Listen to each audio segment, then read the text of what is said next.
Саламатсыздар ма 3-ші сынып оқушылары? Қазақ тілі сабағы. Сабақтың тақырыбы сан есім. Балалар, бүгінгі сабақта сіздер сан есім туралы толық ақпарат алып, талдау жасайсыздар. Сан есімге қандай сұрақ қойылатынын үйренесіңдер. Мәтінмен жұмыс жасап, сан есімдерді анықтайсыңдар.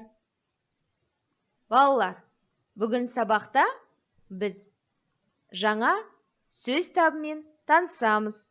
Ол сөз табы сан есім деп аталады. Сан есім дегеніміз не? Сан есімге қандай сұрақтар қойылады? Және қандай сөздерді сан есімдер дейміз? Осы сұрақтарға жауап алу үшін келесі бейнероликті мұқият қараңыздар.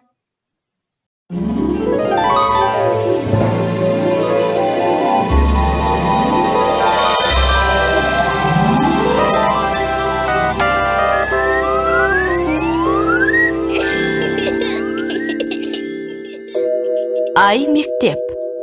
Ай мектеп.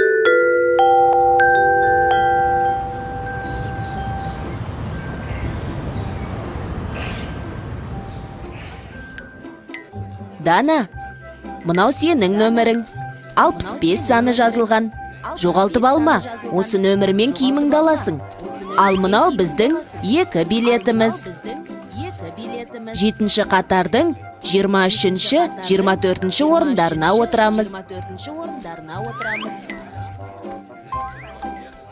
11-ге 15 минут қалыпты. Әлі уақытымыз бар. Сондықтан мен екеумізге 2 балмызда қалып келейін. Сен мені осы 1-ші қабатта күте тұр. Тұра тұрыңызшы аға, не деген көп сандар? Мен шатасып кеттім. Иә, Дана. Біз сандарды есеп шығаруда ғана емес, күнделікті өмірде де жиі қолданамыз. Қарашы, сағатта, күнтізбеде, билеттерде сандар бар. Сен жасыңды, бойыңды, салмағыңды айтқанда да сандарды қолданасың. Сондықтан есіңе сақтап ал. Заттың санын, ретін білдіретін сөздерді сан есім деп атайды. Сан есімдерге қанша, неше, нешінші деген сұрақтар қойылады. Сан есімдер есептік сан есім және реттік сан есім болып 2-ге бөлінеді. Есептік сан есім заттың нақты санын білдіреді. Қанша, неше деген сұрақтарға жауап береді. Мысалы, 2 билет, 2 балмұздақ. Ал реттік сан есім заттардың саналу ретін білдіреді де, нешінші деген сұраққа жауап береді. Мысалы, 7-ші қатар, 23-ші орын, 1-ші қабат. Дауысты дыбыстарға аяқталған сан есімдерге ыншы, інші жұрнақтары жалғанады. Мысалы, 7-ші, 6-ші. Дауыссыз дыбыстарға аяқталған сан есімдерге ыншы, інші жұрнақтары жалғанады. Мысалы, 9-шы, 3-ші. Сан есімдерді түсіндің бе? Иә, енді ұмытпаймын. Олай болса, мен саған жұмбақ жасырайын. Жауабын тапсаң, балмұздаққа қоса шар алып берем.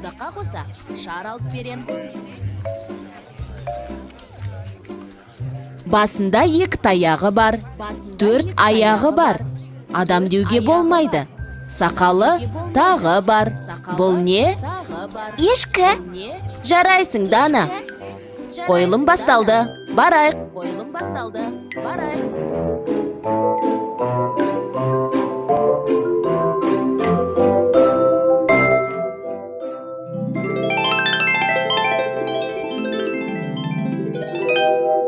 Қайталайық.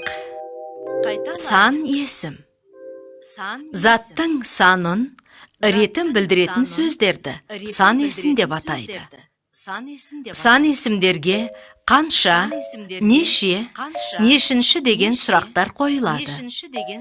Сан есім есептік сан есім және реттік сан есім болып 2-ге бөлінеді. Есептік сан есім заттың нақты санын білдіреді. Мысалы, 2 балмұздақ. Үш шар. Реттік сан есім заттардың саналу ретін білдіреді. Олар есептік сан есімге ыншы, інші, ыншы, інші деген жұрнақтар жалғану арқылы жасалады. Мысалы, 4-ші сынып, 7-ші қатар.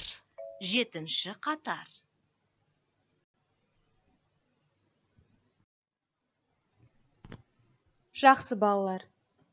Бейнероликті мұқият тамашаласаңыздар, сіздер сан есімнің не екен білген боларсыздар. Енді суреттерге назар салып, менің сұрақтарыма жауап беріңіздер. Суретте неше ағаш бейнеленген? Аулада қанша бала ойнап жүр? Суретте қанша алма бар? Менің сұрақтарыма дұрыс жауап берді деп ойлаймын. Ендеше балалар, сан есімнің ережесімен танысайық. Заттың санын, ретін білдіретін сөздерді сан есім деп атаймыз.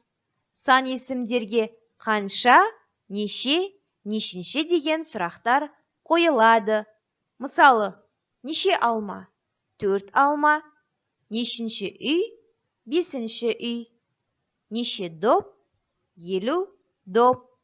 Балалар, осы ережені ереже дәптерлеріңізге жазып алыңыздар. Және міндетті түрде ережені жаттап аламыз.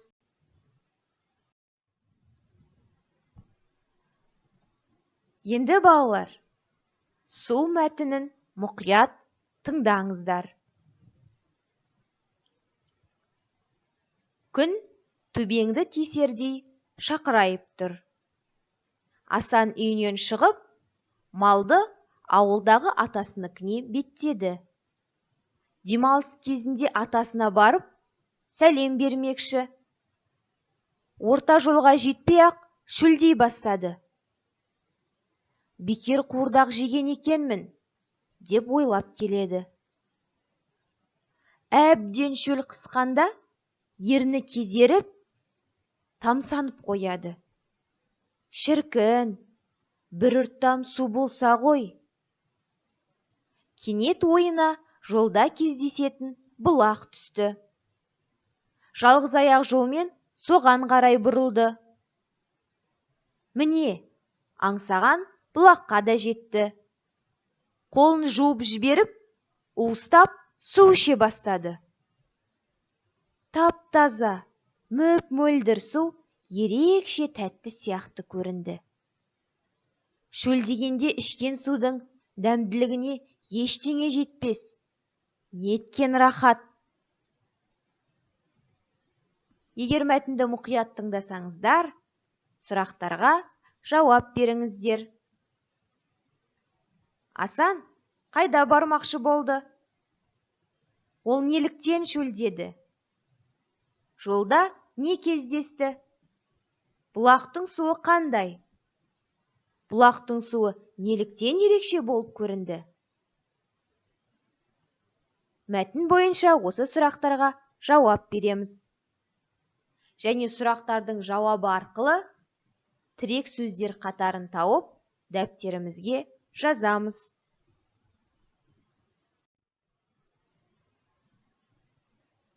Келесі тапсырма оқулықтарыңыздағы 24-ші жаттығу.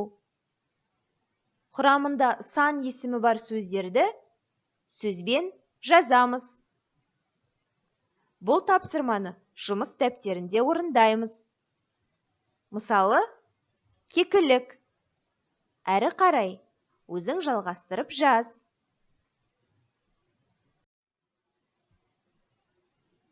Бүгінгі сабақ түсінікті болса, келесі сабақта кездескенше сау болыңыздар.